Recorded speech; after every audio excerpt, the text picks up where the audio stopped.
नमस्कार, दिल्ली स्पेशल देख रहा मेरे साथ मैं हूं शंकर दत्त पंत। शुरुआत करते हैं खबरों की। सरकार और किसानों के बीच बातचीत विफल हो जाने के बाद भारतीय जनता पार्टी के राज्यसभा सांसद अनिल अग्रवाल ने उम्मीद जताई है कि 11 तारीख को ही किसान संगठन बैठक कर इसका कोई हल निकाल लेंगे। जनतंत्र टीवी से खास बातचीत में उन्होंने कहा कि सरकार और प्रधानमंत्री पूरे तौर पर इस बात के लिए लामबंद हैं कि किसी भी तरह से वो किसानों का अहित नहीं होने देंगे।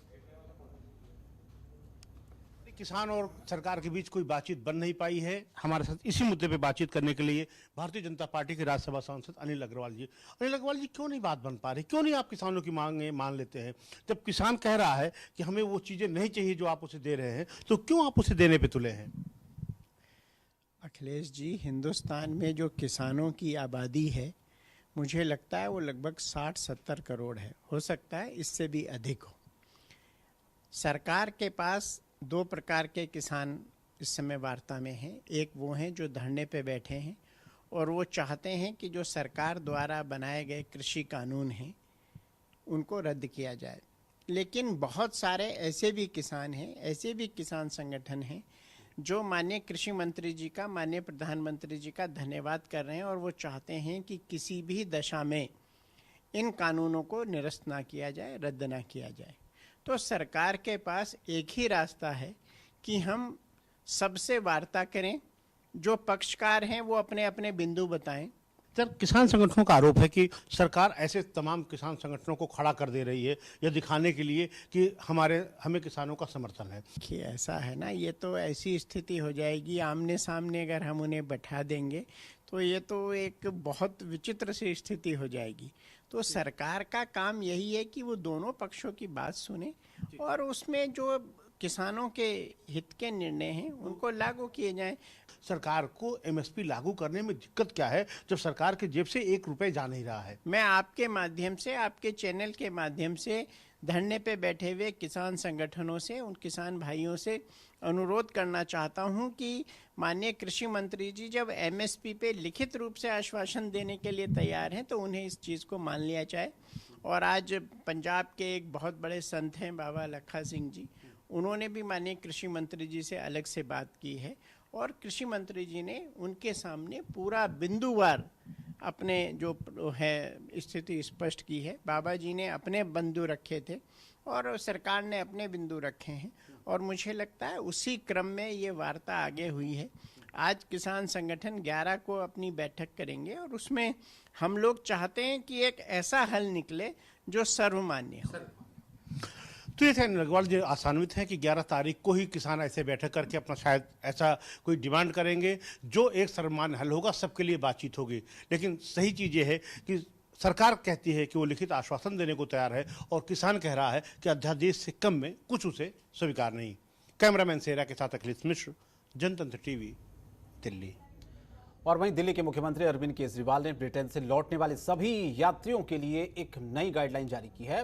इसके मुताबिक ब्रिटेन से दिल्ली आने वाले सभी यात्रियों को 7 दिन के लिए सरकारी क्वारंटीन और 7 दिन होम क्वारंटीन में रहना होगा, फिर भले ही उनका कोविड-19 टेस्ट रिपोर्ट नेगेटिव ही क्यों न आई हो। इसके साथ ही ब्रिटेन से दिल्ली आने वाले सभी यात्रियों को हवाई अड्डे पर ही अपने खर्च पर RT-PCR टेस्ट कराना होगा। केजरीवाल ने कहा कि दिल्ली वासियों को ब्रिटेन से आए वायरस के संपर्क में आने से बचाने के लिए दिल्ली सरकार ने यह जरूरी फैसला लिया है।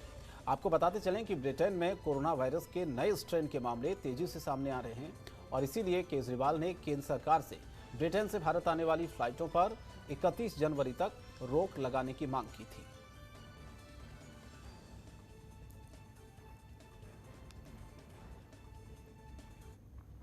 और आम आदमी पार्टी ने निगम के भ्रष्टाचार को उजागर करने के लिए पूरी दिल्ली में मोहल्ला सभाओं का आयोजन करने के लिए आह्वान किया था। इसी कड़ी में बादली विधानसभा के भलसवा वार्ड में दिल्ली नगर निगम के खिलाफ एक मोहल्ला सभा का आयोजन किया गया, जिसमें जनता और आप नेताओं ने हिस्सा लिया और भलसवा की जनता को जागरूक करते हुए दिल्ली नगर निगम भ्रष्टाचार का अड्डा बन चुका है, ये आरोप लगाया।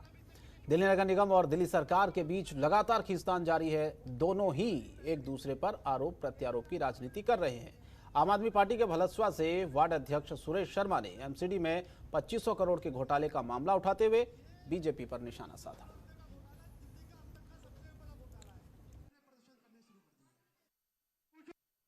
देखिए, हम लोगों को जागरूक कर रहे हैं, लोगों को बता रहे हैं। लोगों ने 2017 में एमसीडी में बीजेपी की सरकार बनाई थी। बीजेपी को वोट दिया था कि ये जो पार्षद हैं सफाई करें, यहाँ से गंदगी उठाएं। लेकिन गंदगी उठाने तो दूर है, यहाँ पे पहाड़ बन चुके हैं, बड़े बड़े पहाड़ के यहाँ खड़े हो चुके हैं। दूसरी तरफ यहाँ जो खत्ता है बड़ा फेमस है, बादली विधानसभा में ये क्षेत्र आता है। यहाँ से 500 मीटर की दूरी पर ये खत्ता है, जो यहाँ के लोगों को भी पानी बड़ा गंदा आता था इसकी वजह से। देखिए, हम लोगों को बता रहे हैं कि जो भाजपा है, एमसीडी है, वो लोगों को गुमराह करने के लिए एक तरफ तो 13,000 करोड़ रुपए का मांग रही है कि बकाया, दूसरी तरफ इन्होंने इतना बड़ा घोटाला कर दिया है जो अब तक के इतिहास में सबसे बड़ा घोटाला है। 2500 करोड़ रुपए का घोटाला, कॉमनवेल्थ गेम का जो घोटाला हुआ था उससे भी बड़ा घोटाला ही है। हमारे हमारे जब दुर्गेश पाठक जी ने कहा कि इसकी सीबीआई जांच हो, तब चुप पड़ गए और इस मुद्दे को डाइवर्ट करने के लिए धरना प्रदर्शन का सहारा ले रहे हैं। आज उसी की पोलपट्टी खोलने के लिए आज हम लोग मोहल्ला सभा करेंगे। और वहीं सिंगू बॉर्डर पर किसानों को इस सर्दी में भी गर्म पानी की जरूरत पड़ रही है। ये वजह है कि जहां से छोटे देसी गीजर थे तो वो किसानों की संख्या को देखते हुए कम पड़ जाते थे। इसीलिए किसानों ने एक विशाल गीजर को तैयार किया है। ये गीजर एक ऊंची चिमनी जितना बड़ा है, जिससे खौलता हुआ गर्म पानी निकलेगा। पानी इतना गर्म होगा कि उस पानी से आप डायरेक्ट चाय भी बना सकते हैं। इस देसी गीजर के पूरी तरह से तैयार होने के लिए सिर्फ कुछ पाइपलाइनों का काम बाकी बचा हुआ है और जल्द ही ये गीजर किसानों को गर्म पानी देना शुरू कर देगा और गर्म पानी की सुविधा 24 घंटे दिन रात लगातार जारी रहेगी। जब भी किसान इसे पानी निकालेंगे तो खौलता हुआ गर्म पानी ही निकलेगा।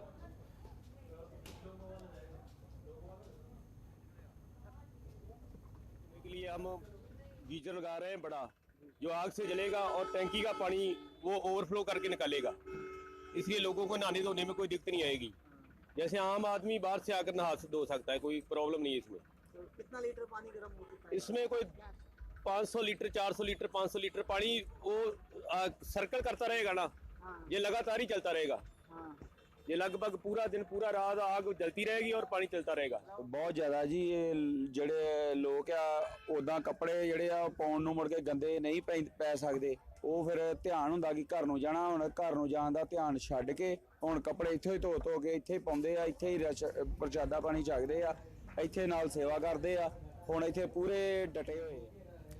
और कृषि कानून को लेकर लगातार किसान और सरकार के बीच गतिरोध जारी है। ऐसे में जबरदस्त सर्दी के बीच किसान सिंघू बॉर्डर पर डटे हैं, जिसके बाद से रोजाना कुछ ऐसी तस्वीरें सामने आती हैं जो लोग देखते ही रह जाते हैं। अब किसानों ने सिंघू बॉर्डर पर पराली और बांस के साथ ही एक इको फ्रेंडली किसान भवन भी तैयार कर दिया है। दरअसल बड़ी संख्या में किसान बसों और पब्लिक ट्रांसपोर्ट से यहाँ आए हैं। उनके पास ट्रैक्टर, ट्रॉली और तंबू नहीं है। जब बारिश आई तो ऐसे में किसानों को इस तंबू की जरूरत पड़ी ताकि वो बारिश और तेज हवा से बच सकें। ऐसे में खुद किसानों ने एक किसान भवन तैयार कर दिया ताकि लोग यहाँ पर रुक सकें। इतना ही नहीं, यहाँ कंप्यूटर की भी बाकायदा व्यवस्था की गई है ताकि किसान आंदोलन की आईटी टीम भी यहाँ पर रुक सके।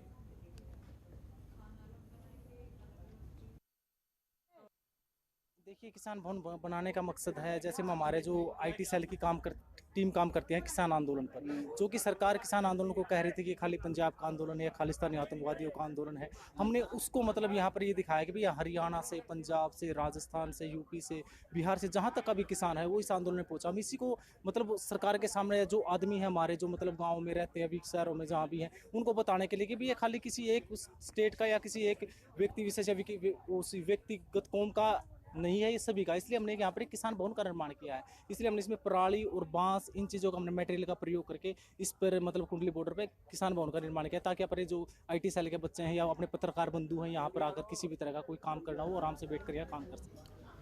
और बुराड़ी मैदान में किसान आंदोलन में अब बदलाव आ चुका है। बुराड़ी मैदान अब कबड्डी का मैदान बन चुका है। आंदोलनकारी किसान अब धरना प्रदर्शन के साथ साथ कबड्डी खेलने लगे हैं। पंजाब से आए कुछ युवा किसानों ने बुराड़ी मैदान को अब खेल का मैदान बना दिया है।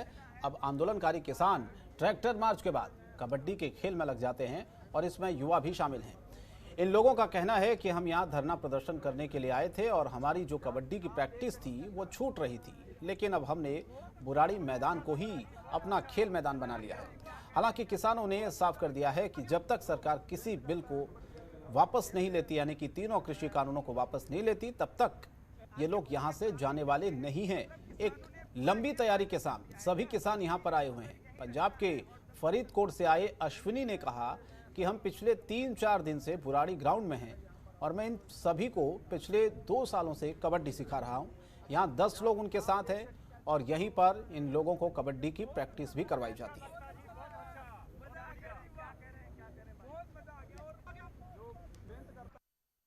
अनुभव तो अच्छा है इधर। और जो अभी इधर मोदी ने काले कानून ऐलान किए हैं वो रद्द करा कर इधर मुड़ेंगे।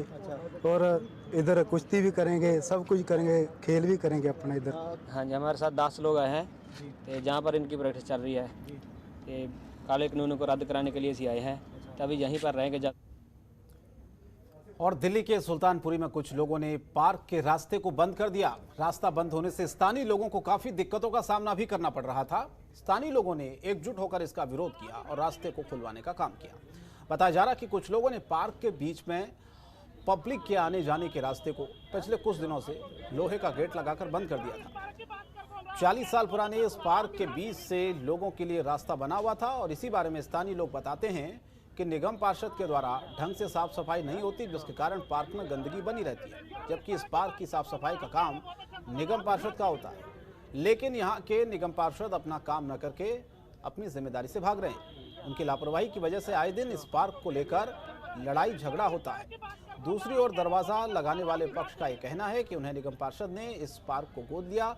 दूसरे पक्ष के लोगों का ये कहना है कि पार्क के बीच से जा रहे रास्ते पर लोहे का गेट हमने अपने पैसों से लगवाया।